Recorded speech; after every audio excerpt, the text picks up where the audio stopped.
안녕하십니까. 중앙대 광명병원 정형외과에 근무하는 박용범이라고 합니다. 저는 오늘 연골 재생 치료에 대해서 말씀드리고자 합니다. 바쁜 시간을 내주셔서 참여해 주셔서 감사드립니다. 오늘 주제는 개인별로 다른 연골 재생 치료의 필요성입니다. 실제적으로 저희가 연골 손상이 있을 때 다양한 연골 재생 치료법이 적용이 되고 있는데, 이런 다양한 연골 재생 치료법이 있다는 것은 결국은 개인별로 다른 연골 재생 치료법을 적용을 해야 더 좋은 결과를 얻을 수 있다는 것을 간접적으로 의미하기도 합니다. 처음으로 관절 연골이 어떤 것인지, 그 다음에 연골 재생술 시 저희가 어떤 것을 특히 고려를 해서 접근을 해야 되는지 말씀드리겠습니다. 관절 연골이라는 것은 저희가 관절이라는 것 자체는 뼈랑 뼈 두 개가 연결되는 부위에 움직임을 원활하게 하기 위해서 만들어진 구조물입니다. 그 끝에 부분에 관절 연골이 존재하게 되는데, 이런 관절 연골은 사진에서 보이시는 것처럼 아주 매끈한 표면입니다. 이 매끈한 표면은 실제적으로는 대부분은 물로 구성이 되어 있고, 그 안에 콜라겐과 프로테오글라이칸의 세포의 조직이 치밀하게 모여 있기 때문에 실제적으로는 저항이나 이런 외력에 있어서 아주 탄탄하게 반응을 할 수 있는 단단한 구조물입니다. 그래서 저희가 이런 관절 연골을 처음에 태어날 때 갖고 살게 되면 80세까지도 아무런 문제가 없이 살아가는 분들이 있고, 실제적으로 중간에 문제가 생기면서 손상이 발생해서 치료가 필요한 경우도 발생하게 됩니다. 그럼 이렇게 맨질맨질한 관절 연골이 손상이 생기면 어떤 모양으로 보이는지 보여드려 보겠습니다. 저희가 이거는 무릎 안의 관절인데, 실제적으로 1단계 손상이라고 하는 것은 관절 연골 자체가 원래는 이렇게 아주 딱딱한 상태인데, 외력을 지속적으로 받다 보면 이게 연화가 생겨서 말랑하게 변하게 되고, 실제적으로 조금 더 진행이 되면 스크래치가 나듯이 이렇게 선처럼 손상이 생기게 됩니다. 이런 손상 상태가 관절 연골의 초기 손상 단계이고, 실제적으로 이 정도의 손상 단계에서는 대부분 증상이 없는 경우가 많기 때문에 실제적으로 이 정도 손상으로는 병원을 찾게 되는 경우는 많지 않게 됩니다. 2단계 손상은 앞의 손상보다 조금 더 진행이 돼서 병변의 크기가 조금 더 커지고 깊이도 더 넓어지게 됩니다. 깊이도 더 넓어져서 이렇게 중간중간에 약 50% 정도까지 관절 연골이 닳게 되고, 중간중간에 프래그멘테이션이 생겨서 누가 봐도 연골이 좀 뭔가 문제가 있다라는 것이 확실히 표현이 되는 단계가 2단계 손상이고, 이 2단계 손상까지도 환자에 따라서는 증상이 없는 경우가 있고, 활동이 많은 환자에서는 이제 2단계 정도의 손상에서부터는 증상이 나타날 수 있습니다. 보통 연골 손상이 있으면 증상으로 나타나는 것이 지속적인 통증보다는 간접적으로 뻐근하다, 아니면 시큰거림이 있다, 이런 식으로 환자분이 표현을 하거나, 가끔 가다가는 다리에 힘이 빠지면서 주저앉을 것 같다, 이런 식으로 증상을 표현하게 됩니다. 2단계보다 더 심하게 되는 3단계는 이제 반 이상의 깊이가 손상이 돼서 뼈가 노출이 어느 정도 군데군데 생기게 되는 상태를 의미하게 되는 것이고, 마지막으로 4단계는 이런 관절 연골 손상이 더 진행이 돼서 아예 뼈가 노출이 되는 단계를 나타내게 됩니다. 이런 4단계의 증상이 되면 실제적으로는 걸을 때마다 통증이 있어서 일상적인 생활을 영위하기가 어려운 경우가 많게 되겠습니다. 따라서 이런 관절 연골 손상이 생기면 치료를 필요한 경우가 있는데, 실제적으로 저희가 관절 연골 손상이 있을 때 꼭 모든 환자에서 치료를 해야 되냐? 사실 그것은 아닙니다. 아까 1단계나 2단계의 경우에 손상의 크기, 특히 범위가 넓지 않은 경우에는 일상생활이나 운동을 할 때 증상을 유발하지 않기 때문에 그런 증상이 없는 관절 연골 손상에 대해서는 적극적인 치료가 필요하진 않습니다. 하지만 병변이 더 깊어지고 병변의 부위가 추후에 더 넓어질 수 있다는 보고가 있기 때문에 주기적인 검진은 필요합니다. 실제적으로 관절연골 손상이 발생이 하고 나면 시간이 오래 지나면 전반적으로 저 넓게 부위가 커지고 깊이도 넓어진다고 보고가 돼 있고, 나이가 더 들어감에 따라서는 결국은 관절염까지 진행이 된다는 보고가 있기 때문에 관절연골 손상이 확인이 된 경우에는 증상이 없더라도 주기적으로 병원을 찾아서 상태를 평가하는 것이 필요하겠습니다. 저희가 관절연골 손상 시 이제 치료를 할 때 어떤 점을 특히 고려를 해야 되냐 그러면, 손상이 있는 부위야 크기가 어떤지, 그 다음에 깊이가 어떤지, 그 다음에 이런 관절연골 손상의 위치가 어딘지가 아주 중요합니다. 또한 나이가 어떤지랑 그 환자들의 활동 정도가 어떤지를 다 종합적으로 고려를 해서 이런 연골 손상이 있을 때 정말 수술적 치료를 적용하는 것이 맞는지 세세하게 평가를 해야겠습니다.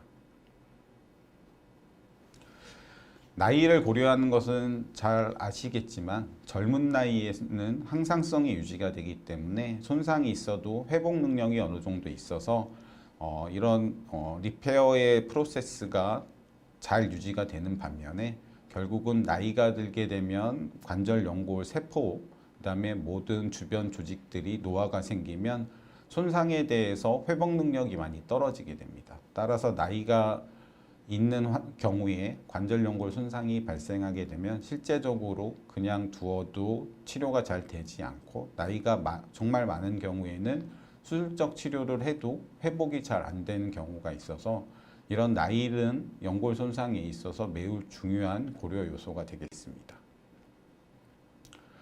또 다른 것은 나이가 들에 따라서 이런 관절염이 있는 경우에 연골 손상은 저희가 젊을 때 외상에 의해서 부분적으로 생긴 연골 손상과 다릅니다. 부분적으로 생긴 연골 손상은 주변에 이렇게 건강한 연골들이 있기 때문에 이 손상이 있는 연골 부분을 재생술을 시행했을 때 효과가 아주 좋을 수 있지만, 관절염이 있어서 전반적으로 연골이 상태가 안 좋은 경우에는 연골 재생술을 시도하더라도 그 재생된 연골을 오래 못 쓸 확률이 높아지기 때문에 관절염이 있는 환자에서 연골 재생술은 더 조심스럽게 접근을 해야겠습니다. 두 번째로 고려를 해야 되는 것이 관절 연골 손상의 병변의 크기입니다. 크기가 실제적으로 작은 경우에는 재생술을 시행해서 생긴 연골이 주변의 건강한 연골들이 보호를 해줄 수 있기 때문에 재생의 효과를 더 좋게 할 수 있는 반면에, 병변의 크기가 넓은 경우에는 재생된 조직들이 주변의 건강한 조직에 의해서 지지를 받지 못해서 오래 못 쓸 확률이 높기 때문에 병변의 크기가 큰 경우에는 연골 재생술에 대해서 다양한 시도가 되고 있습니다.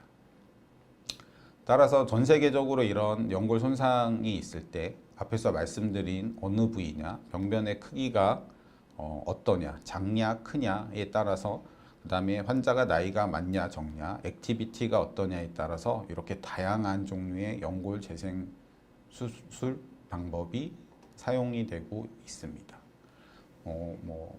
각 소사이어티나 그 책자에 따라서 그 정확한 정의는 통일되지는 않았지만, 앞에서 말씀드린 것처럼 나이, 크기, 그다음에 환자의 액티비티 등은 꼭 고려를 해야겠습니다. 최근에는 그래서 이렇게 관절 연골 손상이 있을 때 치료를 함에 있어서 기존의 미세천공술뿐만 아니라 더 적극적인 티슈 엔지니어링 방법, 즉 연골을 배양하거나 아니면 줄기세포를 이용한 치료들이 권고가 되고 있고, 실제적으로 저희가 연골 재생술을 시행함에 있어서 가장 기본적인 것은 재생된 연골에 부하가 많이 가지 않아야 되기 때문에, 실제적으로 다리의 모양이 정렬이 똑바른지, 아니면 관절 연골을 보호하는 기능을 하는 연골판의 기능이 정상적인지, 또한 인대가 안정성이 있어서 재생된 연골에 문제를 일으킬 확률이 적은 상태인지를 고려를 하고, 이러한 문제가 있다면 이것에 대한 교정을 같이 해주라고 권고가 되고 있습니다. 그럼 연골 재생 치료의 종류에 대해서 간단히 살펴보면, 실제적으로 전 세계적으로 사용되는 연골 재생 치료 방법은 아주 많습니다. 뭐 미세천공술, 자가 골연골 세포 이식술, 그다음에 자가 연골세포 이식술, 줄기세포 치료 등 다양한 방법이 사용이 되고 있습니다. 저는 현재는 이렇게 병변의 크기와 위치, 나이에 따라서 여러 가지 방법을 적용을 해서 환자분들의 가장 적절한 치료법을 찾으려고 노력하고 있고 적용하고 있습니다. 미세천공술은 가장 오래된 사용 방법이고 연골 손상이 있을 때 뼈에 구멍을 뚫어서 이 뼈에서 좋은 세포가 나와서 연골이 재생되기를 기대하는 효과로 오랫동안 사용되어 왔습니다. 안 넘어가요.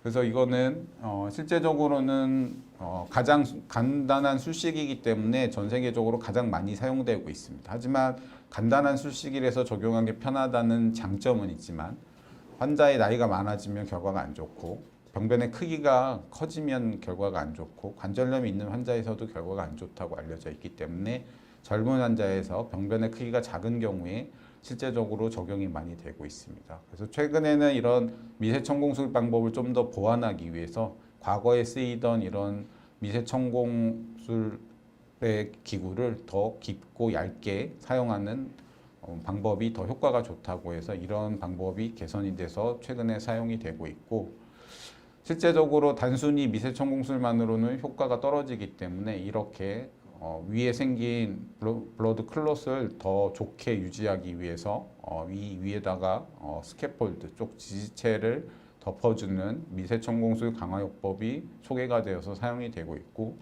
그 종류는 다양하고 저희 나라에서도 이와 관련돼서 3개 정도의 제품이 개발이 돼서 사용이 되고 있습니다.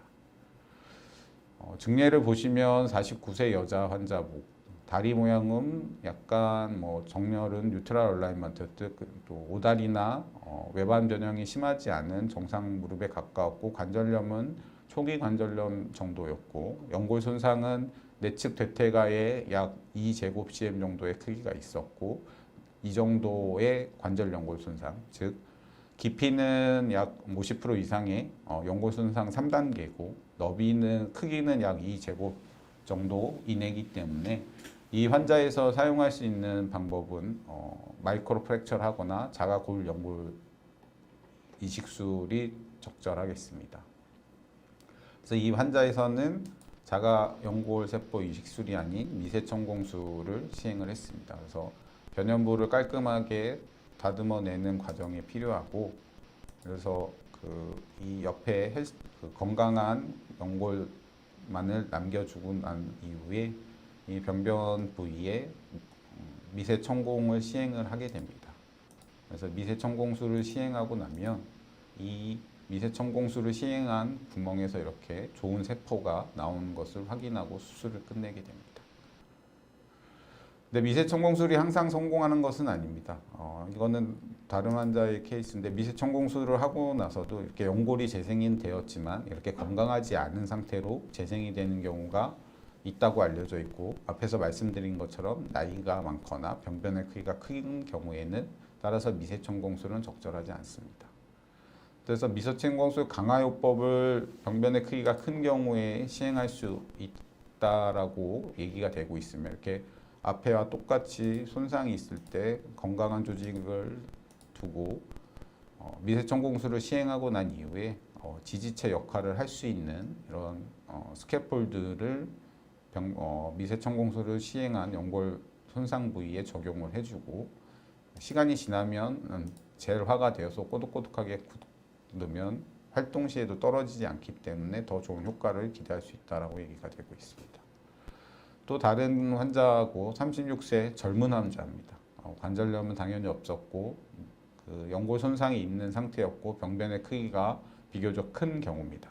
이렇게 병변의 크기가 큰 경우에는 미세천공술이나 자가골 연골 세포 이식술이 적절하지 않기 때문에 미세천공술 강화요법이나 자가 골수일의 줄기세포 치료 또는 자가 연골세포 배양 이식술이 적절하겠습니다. 이 환자에서는 앞에서 방법과는 다르게 그 병변 부위에 미세 천공을 시행하고 나서 또 다른 스캐폴드 중에 하나인 콜라겐 멤브레인을 사용해서 미세 천공술 강화요법을 시행하였습니다. 두 번째로 말씀드릴 것은 자가골 연골 이식술입니다. 자기 연골 관절 안에서 연골하고 뼈를 같이 저희가 사용하지 않는 부분에서 채취를 해서 병변 부위에 이식하는 것입니다. 아주 좋은 점은 자기 하이알린, 그러니까 자기 연골을 이식하기 때문에 좋은 결과를 얻을 수 있고 비교적 빨리 재활을 할 수 있다. 그다음에 한 번의 수술로 가능하다는 장점이 있지만 떼낸 부위에 병변에 문제가 생길 확률이 있고 실제적으로 떼낼 수 있는 부위의 크기가 크지 않기 때문에 병변의 크기가 너무 큰 경우에는 적합하지 않다라는 단점은 있고 그래서 보통은 2제곱cm보다 작은 경우 약 2개 정도까지 적용을 하는 것이 바람직하다고 되어 있습니다. 수술 과정은 이렇게 병변 부위를 없애고 나면 이렇게 뼈랑 병변 부위에 이식할 부분을 도너 사이트에서 채취를 하게 됩니다. 그래서 이 부분은 저희가 평상시에 관절에서 잘 쓰지 않는 부위가 되겠고 실질적으로 이 부분에서 채취한 것을 병변이 있던 부위에 이제 이식을 시행하게 되면 실제적으로 이렇게 깨끗한 연골 이식술이 가능하게 돼서 조기에 활동을 할 수 있다는 장점이 있겠습니다. 사실 근데 병변의 크기가 작은 경우에는 앞에 말씀드린 두 가지 방법이 주로 사용이 되지만 이제 병변의 크기가 큰 경우에는 앞에 두 가지 흔하게 사용할 수 있는 간단한 술식의 방법이 사용이 어렵기 때문에 실제적으로 좋은 결과를 얻기 위해서는 세포를 이용한 연골 재생 치료가 시행을 될 수밖에 없고 그 세포의 종류에는 연골세포와 줄기세포 두 가지가 있습니다.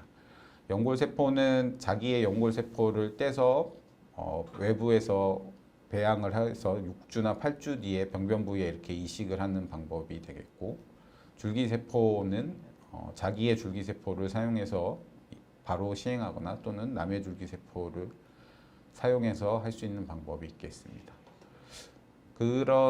이런 줄기세포를 이용한 방법은 앞에서 말씀드린 것처럼 병변의 크기가 큰 경우에 나이가 적은 경우에는 자가 골연골세포 이식술이라는 좋은 치료법이 있겠지만 나이가 들면은 결국 자기의 연골세포도 노화가 되기 때문에 나이가 든 사람에서는 병변의 크기가 큰 경우에는 적절한 연골 재생술이 없었고 그에 따라서 이런 줄기세포 치료가 최근에 각광을 받고 실제적으로 임상에서 비교적 좋은 결과를 보였기 때문에 많이 사용되고 있습니다. 줄기세포라고 하는 것은 우리 몸 어디에서나 채취할 수 있고 이 줄기세포가 재생치료에 좋은 세포로 여겨지는 것은 자기 스스로 복제를 해서 숫자를 늘릴 수 있다는 장점이 있고 저희 몸에 있는 중배여, 배, 연골이나 지방뼈 이런 조직으로 어느 조직으로나 분화가 가능하다는 장점 그리고 면역 반응이 적기 때문에 자기 거를 써도 문제가 안 되고 남의 줄기세포를 갖다 이식을 해도 면역 거부 반응이나 문제가 없기 때문에 널리 활용이 되고 있습니다. 저희 나라에서 할 수 있는 것은 자가 골수율의 줄기세포 치료술과 제대열률의 줄기세포 복합 치료제 두 가지가 승인을 받아서 사용을 할 수 있고 자가 골수율의 줄기세포 치료술은 자기의 골수에서 줄기세포를 추출하는 것입니다.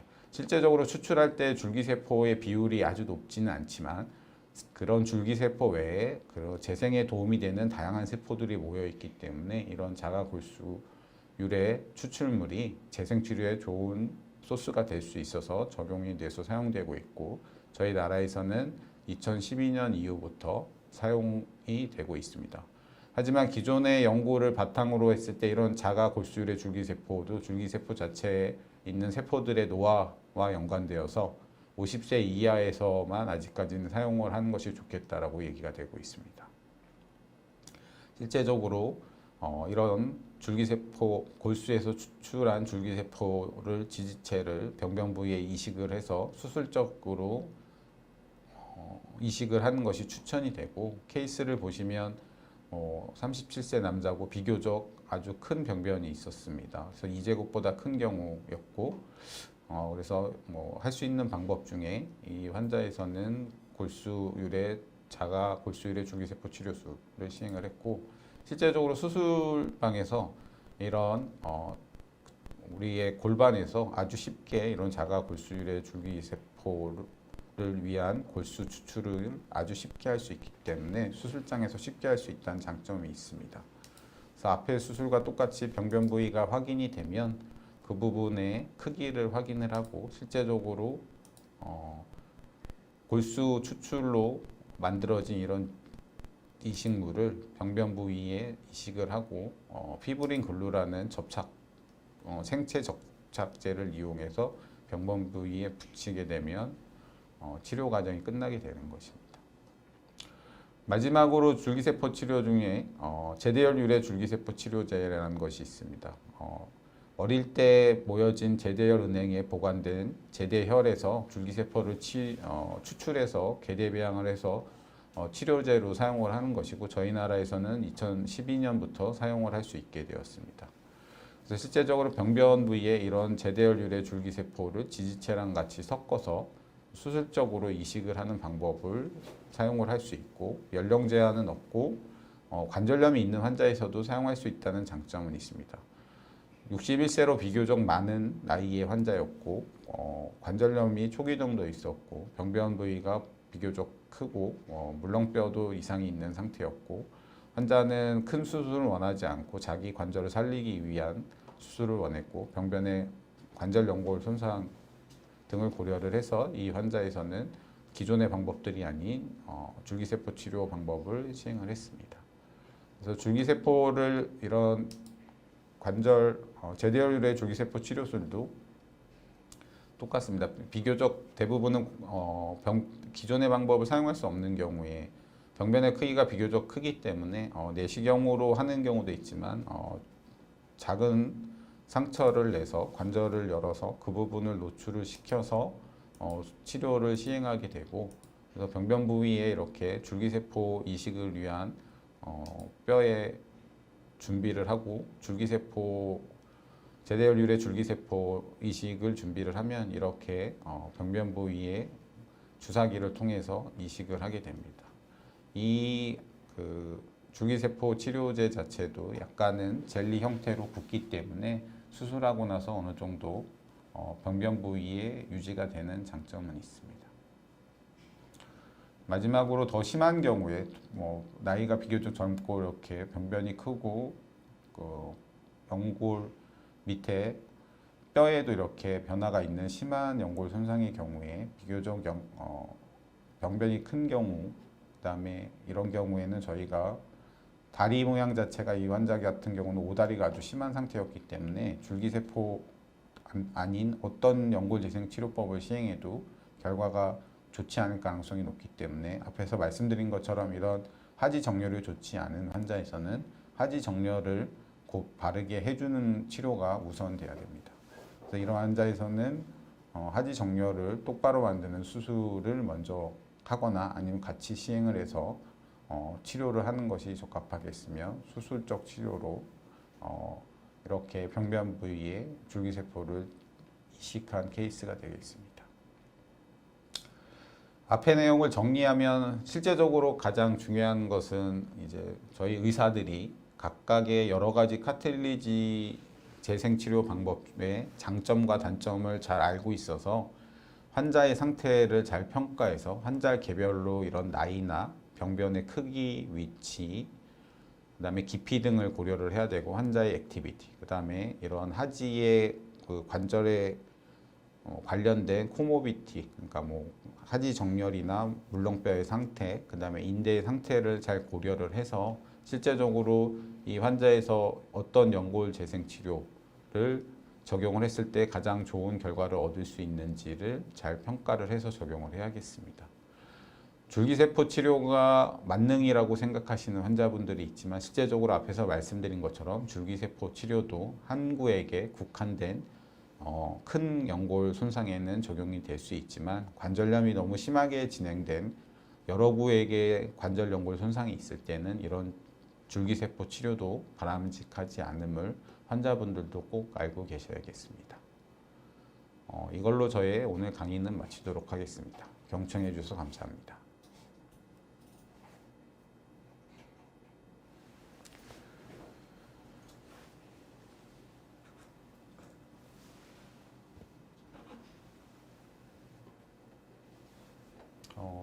다음은 저희가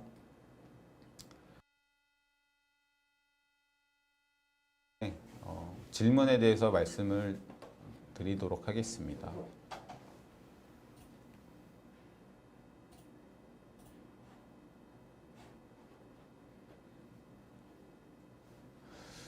첫 번째로 김영복 분이 올려주셨습니다. 45세 여성이고 구부렸다 폈다 할 때 무릎에서 뻐버벅 소리가 난다고 합니다. 프롤로 주사도 맞은 적이 있고 척추는 퇴행성 진행이 있다는 소리를 들었고 호르몬 수치도 50대 후반으로 나서 호르몬 치료를 고민 중이라고 하십니다.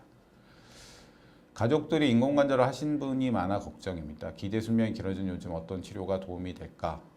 라고 질문을 주셨습니다. 실제적으로 저희가 관절 연골 손상, 관절염은 유전적 영향도 있다고 얘기를 드리고 있습니다. 실제적으로도 단순히 기계적인 역할뿐만 아니라 유전적, 그 다음에 다양한 원인들이 이런 관절에 나쁜 영향을 미칠 수 있다고 얘기가 되고 있는데 45세 여성이시면 실제적으로는 관절 연골 손상이 뭐 이렇게 깊이가 깊거나 크기가 크실 확률은 높지 않습니다.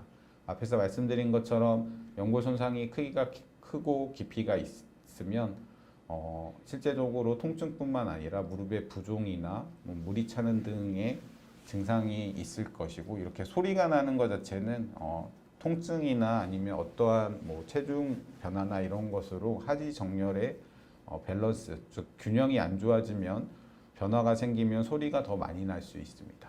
그래서 지금 상태에서는 가끔씩 불편함이 있다고 얘기를 하시면 하지 근력 강화 운동을 주로 꾸준히 하셔서 허벅지 근육이 튼튼하게 유지하는 것이 도움이 되실 것이고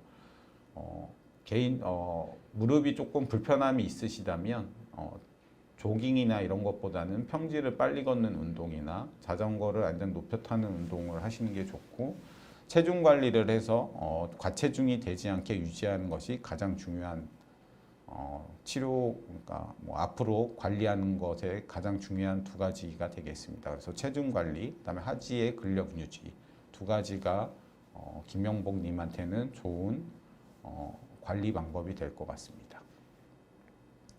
두 번째로 미세천공술 회복 기간은 어느 정도인가요? 윈터 분이 올려주셨습니다. 미세천공술의 회복 기간은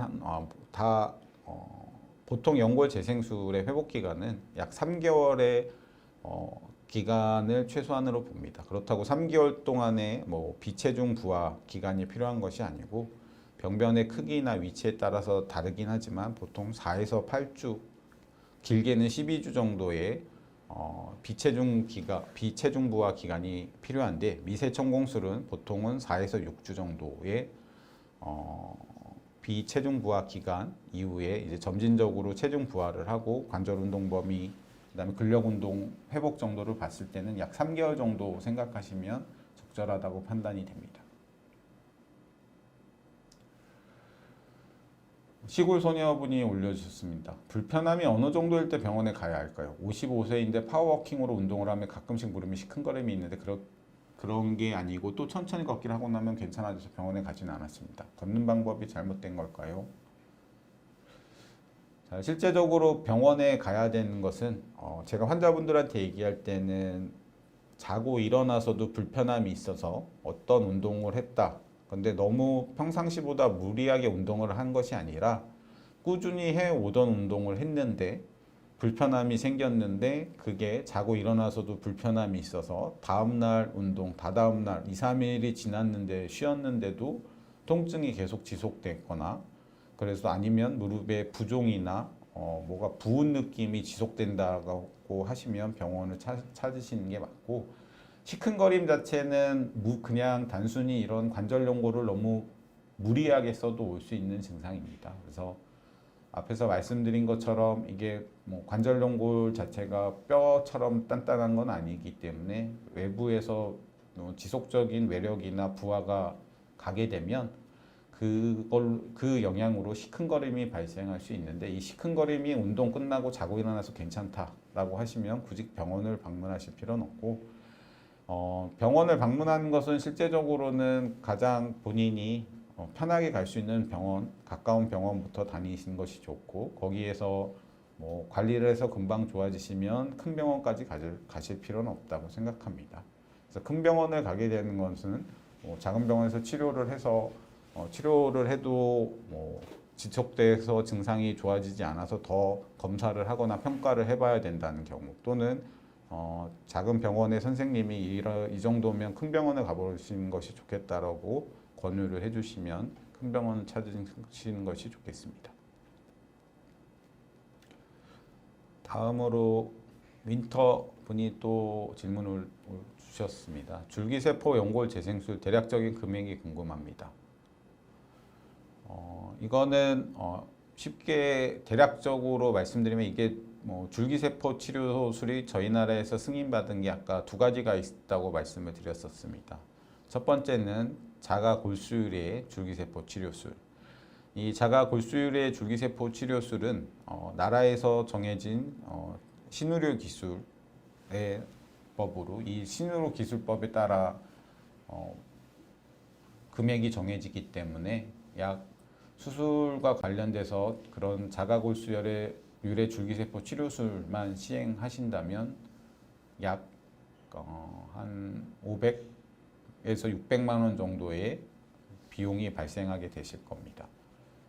그건 크기에 상관없이 시행이 되는 거고, 이 두 번째로 말씀드린 제대열 유래 줄기세포 치료술은 사용되는 그 제대열 유래 줄기세포 치료의 그 한 바이알 크기 개수에 따라 다릅니다. 보통의 경우에는 3제곱cm까지는 하나의 바이알로 치료가 가능하기 때문에, 그런 경우에는 한 적게는 600만 원, 보통 평균적으로는 800만 원의 비용이 발생하는 것으로 알고 있고, 그게 병변의 크기가 3제곱보다 커서 뭐 4에서 6제곱 스퀘어 센티미터로 아주 큰 병변에는 그런 제대열 유래 줄기세포 치료제가 두 바이알이 필요하기 때문에, 그런 경우에는 약 1,000에서 1,100만 원의 비용이 1,100만 원 정도에서 1,300만 원 정도까지도 비용이 증가될 수 있을 것 같습니다. 65세도 가능한가요? 아몬드님이 질문해 주셨습니다. 이게 객관적인 나이 자체는 엄청 중요하진 않습니다. 그 65세의 나이에 무릎의 연골 상태가 어떤지가 중요합니다. 그래서 앞에서 말씀드린 것처럼 한 구에게 국한돼서 연골 손상이 있고, 물렁뼈나 인대, 하지의 정렬이 정상적으로 기능을 하는 상태라면 줄기세포 치료를 이용한 연골 재생술을 시도해 볼 수 있습니다. 하지만 한 구획이 아니라 여러 군데의 병변의 크기가 큰 것이 여러 군데에 있다면, 그것은 줄기세포 치료를 시행해서 연골 재생을 유도는 할 수 있지만, 그 유도된 연골 재생이 오래 사용은 하지 못할 가능성이 높습니다. 그래서 이런 경우에는 연골의 상태에 대한 정확한 평가를 해보시는 것이 더 먼저 선행되어야겠습니다.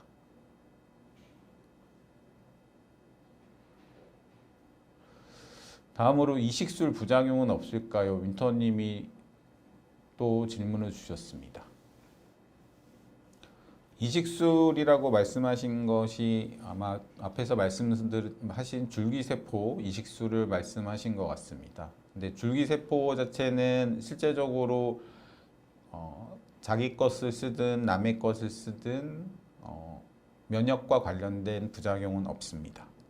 그럼 가장 큰 안 좋은 경우라고 말씀드릴 수 있는 것은, 결국은 저희가 줄기세포를 이용해서 연골 재생술을 시행을 했을 때 연골이 얼마나 생기냐, 연골이 많이 안 생기는 경우가 가장 안 좋은 결과라고 생각을 할 수 있겠습니다. 실제적으로는 저희가 뭐 연골 재생술 방법에 따라 차이가 있지만, 연골 재생술을 시행했을 때 100명의 환자에서 다 만족할 만큼 연골이 재생되진 않기 때문에, 그래서 이 앞에서 제가 오늘 그 환자의 상태에 따라서 적절한 연골 재생 치료법을 적용을 해야 된다고 주제를 갖고 나온 이유입니다. 그래서 어떤 방법이 이 환자분한테 가장 연골을 재생을 시켜서 오랫동안 사용할 수 있는 방법이 될지는 정확하게 평가가 필요하고, 실제적으로 부작용은 크게 걱정할 부분은 없을 것 같습니다. 어떤 연골 재생술이든 수술 자체가 엄청 오래 걸리지 않고 우리가 금속이나 이런 걸 쓰는 수술이 아니기 때문에, 이런 기존의 정형외과적 수술처럼 감염이나 이런 것이 발생할 확률이 상대적으로 낮기 때문에 이런 이식술과 관련된 부작용은 크게 걱정은 안 하셔도 될 것 같습니다.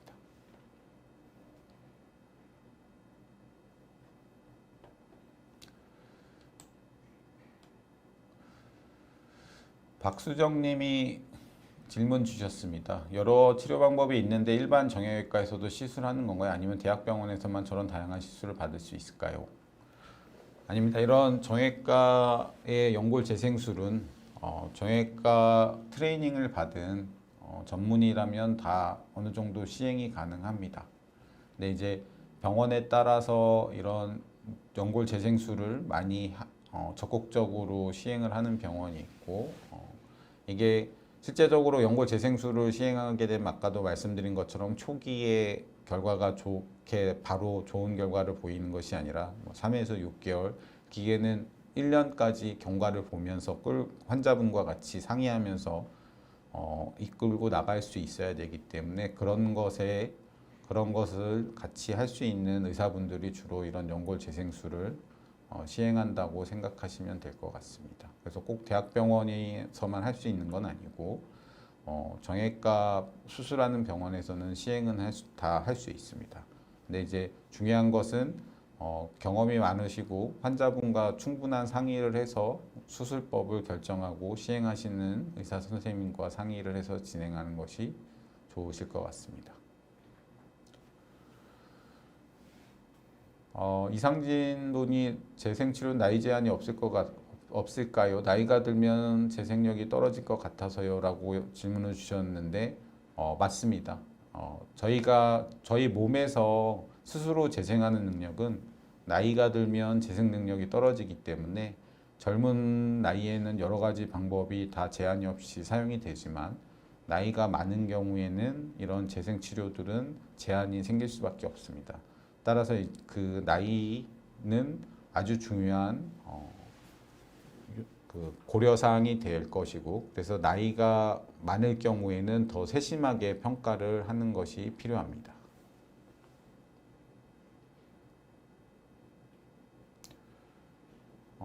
박선정님이 신전운동은 실제로 효과가 있나요? 네, 이거 신전운동을 통해서 대퇴사두근의 근력이 향상이 되면 이게 뭐 연골 재생술 이후의 회복뿐만 아니라 저희가 무릎 관절 자체가 결국은 무릎 관절의 안정성은 인대랑 근육에 의해서 안정성이 유지가 됩니다. 그럼 인대라는 것은 결국은 뼈랑 뼈 사이에 있는 것이기 때문에 이어서 붙어 있는 것이기 때문에, 인대는 운동으로 좋아지게 할 수 있지 않고 손상이 없다면 재기능을 할 것입니다.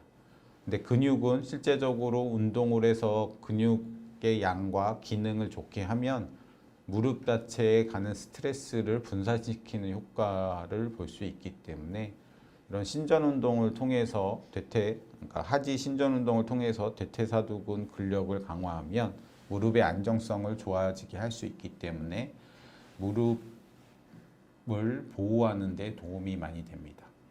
근데 주의의 사항이 하나 있다면, 실제적으로 요즘 많은 환자분들이 만보 걷기, 2만보 걷기 이렇게 해서 시간이나 걸음수를 정해놓고 운동을 하시는 경우가 있는데, 그렇게 정해놓고 운동을 하실 때 통증이 있음에도 불구하고 참고 운동을 하시면 오히려 자기 관절을 더 안 좋게 만들 수 있기 때문에,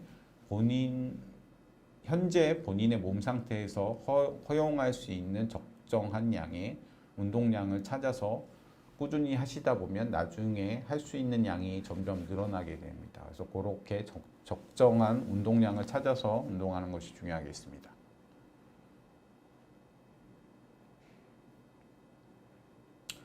전치 10주님이 알바를 많이 하고 많이 일할 때 욱신거리고 아픈데 평소에는 괜찮다고 하십니다.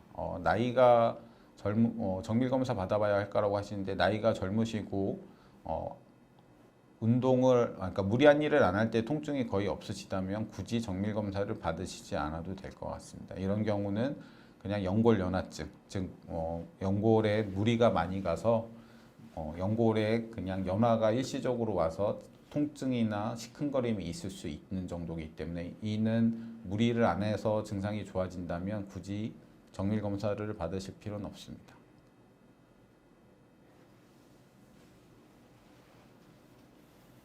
김명복 님이 저도 무릎이 빡빡하고 아픈 게 느껴지는데 프롤로 주사가 도움이 될까요? 라고 의견 주셨습니다. 실제적으로 프롤로 주사가 저희 무릎 주변에 많이 사용이 되고 있습니다. 프롤로 주사가 효과에 대해서는 확실히 있다라고 말씀을 드릴 수 있는데 이 프롤로 주사는 아직까지는 관절내 주사가 아니라 관절 주변에 있는 인대 염증이 있거나 인대가 퇴행성 변화가 있는 경우에 이런 인대 주변, 그러니까 관절 주변 조직에 염증을 떨어뜨리고 인대를 다시 강화시켜서 증상이 좋아지게 하는 것이기 때문에 뻑뻑하고 아픈 게 있을 때 그 원인이 무릎 주변에 있는 인대나 관절낭의 문제다라고 하면 도움이 되실 수 있을 것 같습니다.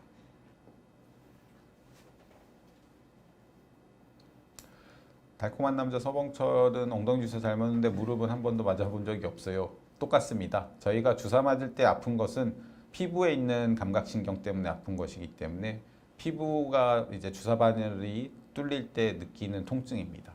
그래서 무릎 주사나 엉덩이 주사나 비슷하다고 생각하시면 됩니다.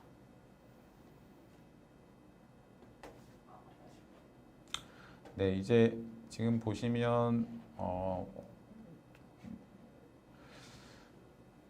질문 주신 거에 대해서는 다 답을 드린 것 같습니다. 끝까지 시간을 내주셔서 시청해 주셔서 감사드리고 마지막으로 당부드리고 싶은 것은 연골 손상이 있다고 꼭 수술적 치료가 필요한 것은 아니니 본인의 무릎 상태를 정확히 평가하고 그 다음에 잘 관리를 해서 오랜 기간 동안 잘 사용하시려면 꾸준히 평상시에 운동하는 것이 가장 중요하고 체중 관리하시는 것이 가장 중요합니다. 그 다음에 연골 손상이 있다면 그 연골 손상이 꼭 치료가 필요한 것인지 관련 전문가와 충분한 상의를 거치는 것이 필요하실 것 같습니다. 경청해 주셔서 감사합니다.